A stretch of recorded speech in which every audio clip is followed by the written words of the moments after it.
Welcome to the Love Personal Growth Podcast, your go-to for embodied healing and spirituality in life, business, and relationships. Welcome, my name is Nuñez-LaMarre. Today, our episode is on overthinking. So, one of the greatest challenges that I struggled with in my 15-year career and then decompressing from a 15-year career in technology and in corporate America was being in my head all the time. So I would replay meetings or conversations that happened the day before or even that day or even weeks before. I would over prepare for my future meetings.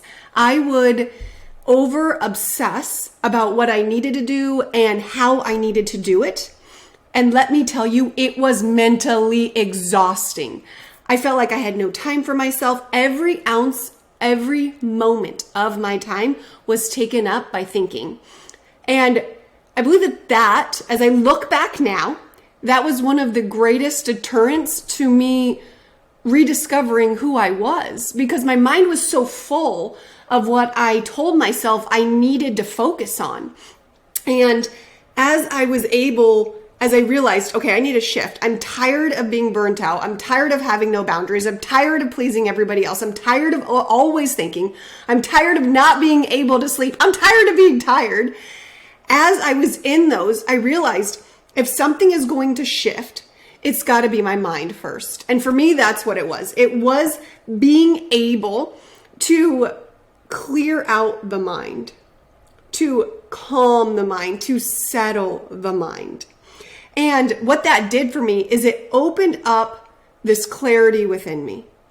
As I let go of the things that I didn't need, like replaying the conversations or the meetings or preparing for the future ones, as I let that go, I was able to be more in the present moment. I was able to enjoy time with my kids more and not be thinking about the email that I need to send. I was able to actually eat and taste the food without just eating with no purpose except to fill my body with food. I was able to have time for myself because when I came inside of me, it was spacious and it was calm.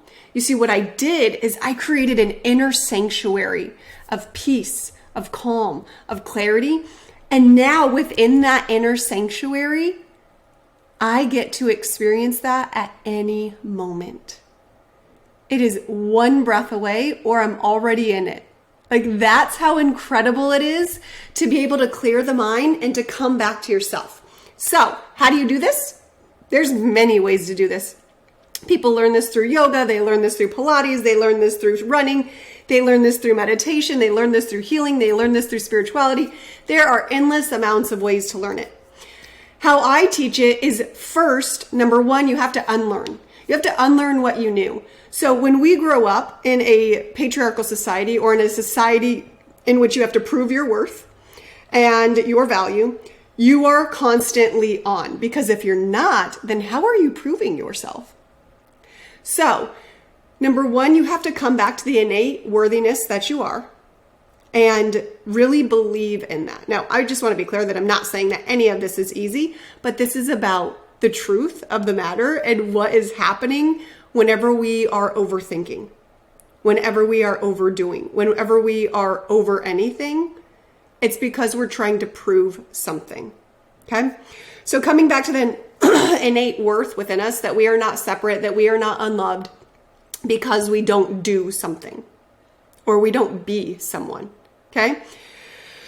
So for me, the first step is unlearning. And this is all in my soulfully aligned formula, which I teach in all of my programs. The second part is meditation. So I come in and meditate and calm my mind. And I hear you. It was chaotic in the beginning. Overwhelming thoughts. It wasn't really peaceful. But here's what happened. As I stuck with it and stuck to it, oh my gosh, I have created the most incredible inner sanctuary of my life. I don't have to go anywhere else. All I have to do is feel inside of me. That is it. I just have to come right here within me And it feels so good and so calm and so peaceful and so loving and so amazing. And I want everybody to experience this. Then the third portion is I had to heal the emotions that were tied to these thoughts. I'm not going to get into the science of this. I'm learning this right now in my master's program, actually. But this connection between between the body and the mind. And so as you heal what is in the body, there's a beautiful book called The Body Keeps the Score. As you heal what's in the body, it opens more of the mind up because the body is informing the mind of what to do next. And so when we clear out the body, it allows the mind to become even more calmer. And then the fourth thing is the body connection. So as we heal the body, so number one, as we unlearn, number two, as we meditate, number three, as we heal, and number four, as we reconnect to the body. As we reconnect to the body, we gain insights, we gain clarity, we gain trust, we gain a connection with ourselves, with our feminine. And there's a lot out there about masculine and feminine, and I'm not going to go into that here. But it's about being with ourselves. It's about believing that we are worthy just as we are right here in this moment and that nothing has to be proved. Our masculine doesn't have to go out into the world to prove something because we are inherently worthy. So those are the 4 ways that I teach. And in my program, I'm going to go way more in depth and teach you the tools and the practices that go within each form of teaching. But I am so excited to share a program called Awaken Your Soul, which is about coming back into yourself and into your soul. It's about reconnecting to your soul. The Awaken Your Soul program is about moving from chaos to clarity, frustration to flow. And when we do these 2 things, the result is trust. And that's ultimately what we're getting to. That's ultimately what we're working to, is this trust in ourselves. I trust that I can speak my truth. I trust that these thoughts are good and have good intention and are mine and want to come out to support me and others. I trust that I can feel all the emotions that I'm feeling and that they're okay to feel. I trust myself. I trust my experience. I trust life.